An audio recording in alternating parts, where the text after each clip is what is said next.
नमस्कार, मैं हूं आपके साथ रविक्षा शर्मा और आप देख रहे हैं नव बिहार 24 न्यूज। चलिए रुक करेंगे आज की मुख्य खबर की ओर। बड़ी खबर आ रही है फारबिसगंज से, जहां केंद्रीय गृह मंत्री अमित शाह कार्यकर्ता सम्मेलन में शामिल हुए। उनके साथ मंच पर उप मुख्यमंत्री सम्राट चौधरी, विजय कुमार सिन्हा, नित्यानंद राय और प्रदेश अध्यक्ष दिलीप जायसवाल भी मौजूद रहे। अमित शाह ने अपने संबोधन में कहा कि विधानसभा चुनाव के बाद इस क्षेत्र से बांग्लादेशी घुसपैठियों को खदेड़ा जाएगा।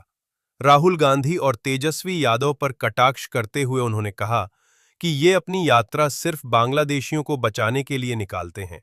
उन्होंने दावा किया कि भाजपा की सरकार पिछले 11 साल से बिना भ्रष्टाचार के चल रही है, जबकि कांग्रेस के शासनकाल में सिर्फ भ्रष्टाचार ही देखने को मिला। शाह ने कार्यकर्ताओं को संदेश दिया कि इस बार विधानसभा में पिछली बार से ज्यादा सीटें जीतनी होंगी। साथ ही उन्होंने कोसी लिंक परियोजना की स्वीकृति की घोषणा कर जनता को बड़ी राहत दी। चुनाव में किशनगंज छोड़कर हर जिले में हमारा गठबंधन नंबर 1 पर रहा था। नौखंडिया एक पर है, अररिया, पूर्णिया, कटिहार में भी नंबर 1 रहे, सुपौल, सहरसा, मधेपुरा में भी हम नंबर 1 पर रहे। भाजपा वालों, एक कसर छुटी है किशनगंज की। इस बार किशनगंज में भी हमने कमाल कर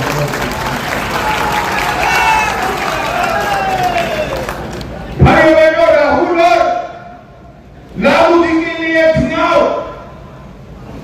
अपनी पार्टी को जिताने का चुनाव, लालू के बेटे को मुख्यमंत्री बनाने का चुनाव।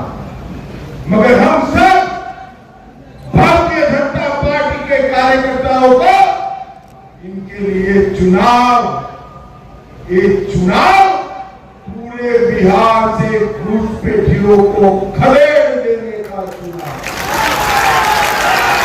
ने बिहार को लूटा, ढेर सारे घोटाले किए और कांग्रेस ने 12 लाख करोड़ के घपले, घोटाले, भ्रष्टाचार कर देश को लूटने का काम किया।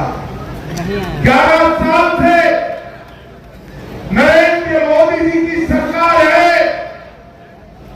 हमारे विरोधी भी इस पर एक 4 आने का भी भ्रष्टाचार का आरोप नहीं कर पा रहे हैं। हमने पारदर्शिता के साथ सरकार चलाई। भाइयों बहनों, अभी राहुल बाबा आए थे, यात्रा भी निकाले थे। मालूम है ना आपको यात्रा? आपको मालूम है यात्रा क्यों निकाले थे? मालूम है? मैं आपको बताता हूं। वो यात्रा इसलिए निकाले थे कि चुनाव आयोग बिहार की मतदाता सूची से घुसपैठियों को बाहर कर रहा है। ये लालू एंड कंपनी, ये राहुल बाबा चाहते हैं कि घुसपैठियों को मताधिकार मिले। कोसी सीमांचल वालों, मुझे बताओ, घुसपैठियों को मत का अधिकार देना चाहिए क्या? इतने सारे लोग हैं, आपका कोई वोट कटा है भाई? एक जोर से बोलो, कटा है? कैसे कटेगा? आप तो भारत के नागरिक हैं, मगर जो विदेश से घुस कर आए हैं उनका वोट कटना चाहिए या नहीं कटना चाहिए? राहुल बाबा, कान खोल कर सुन लो। बिहार क्या, कहीं पर भी यात्रा निकाल दो। भाजपा का संकल्प है चुनकर एक एक घुसपैठिए को हम बाहर करेंगे। और राहुल की पार्टियां घुसपैठिए को बचाना चाहती है और हम घुसपैठियों को निकालना। भाइयों बहनों, मोदी जी ने ढेर सारा बिहार के विकास का काम किया। मैं अंत में थोड़ी बात करूंगा, मगर पूर्णिया की धरती से ही मोदी जी ने मखाना बोर्ड की घोषणा की। भागलपुर में 2400 मेगावाट का कोयला विद्युत का संयंत्र लगाया। मोदी जी ने पूर्णिया को एयरपोर्ट देने का वादा किया था। आज शाम को मैं पूर्णिया एयरपोर्ट से ही दिल्ली जाने वाला हूं। ये वादा भी पूरा हो गया। अब पटना, गया, दरभंगा और हमारा पूर्णिया चारों एयरपोर्ट क्रियान्वित है। अब बीटा भी बहुत कम समय में चालू होगा। बीटा के अलावे भी 5 चालू हो जाएंगे बीटा के साथ और 6 एयरपोर्ट नरेंद्र मोदी जी बिहार के लिए बना। 2400 मेगावाट का दुनिया भारत का सबसे दूसरे नंबर का बिजली मथक यहाँ पर। और नेपाल की नदियां जब भारत में आती थी तब यहाँ पर बाढ़ आती थी या नहीं आती थी? भाई कोसी वाले कितने हाथ उठाओ तो जरा। बाढ़ आती है या नहीं आती है? तो कोसी लिंक परियोजना मोदी जी ने 25 के बजट में घोषणा की है।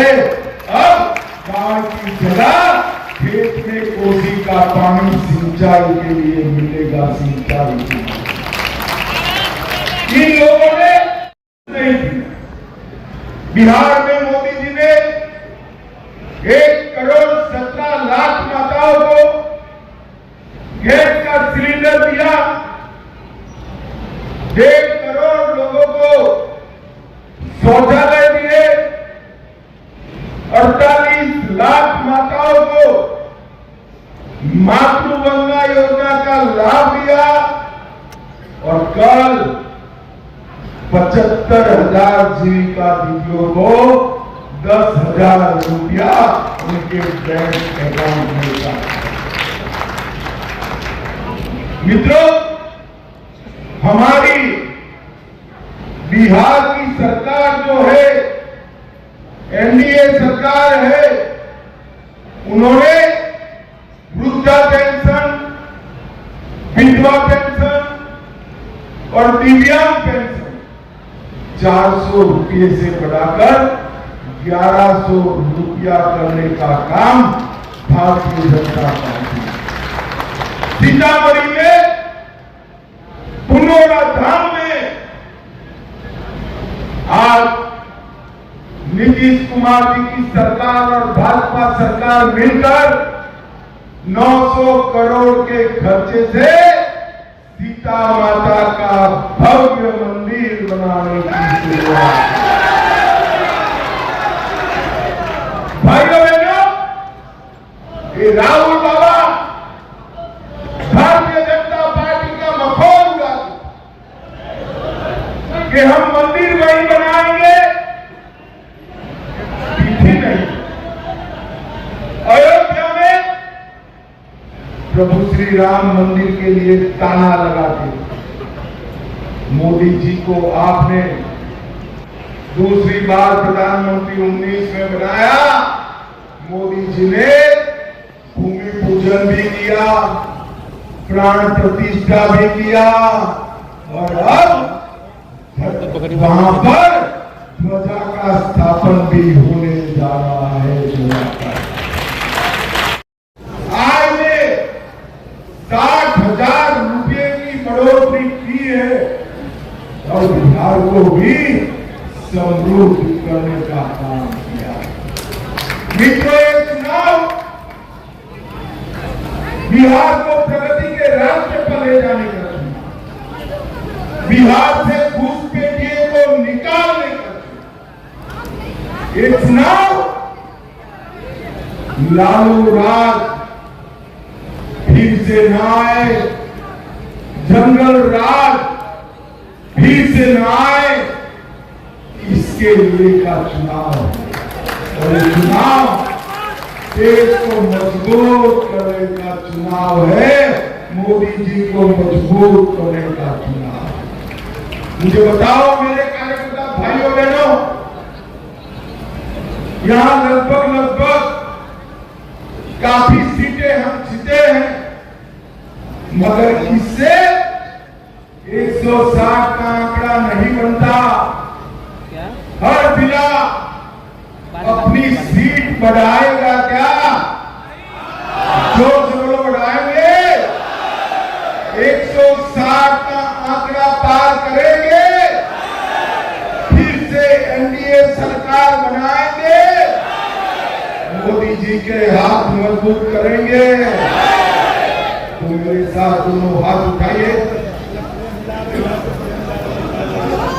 विजय के संकल्प की मुट्ठी पीछे और प्रचंड आवाज से बोलिए, जय श्री राम, जय जय श्री राम। बहुत धन्यवाद। साधु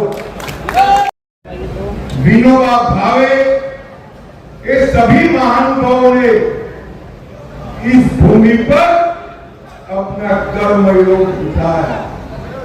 मैं उन सभी को प्रणाम करकर मेरी बात की शुरुआत करता हूं।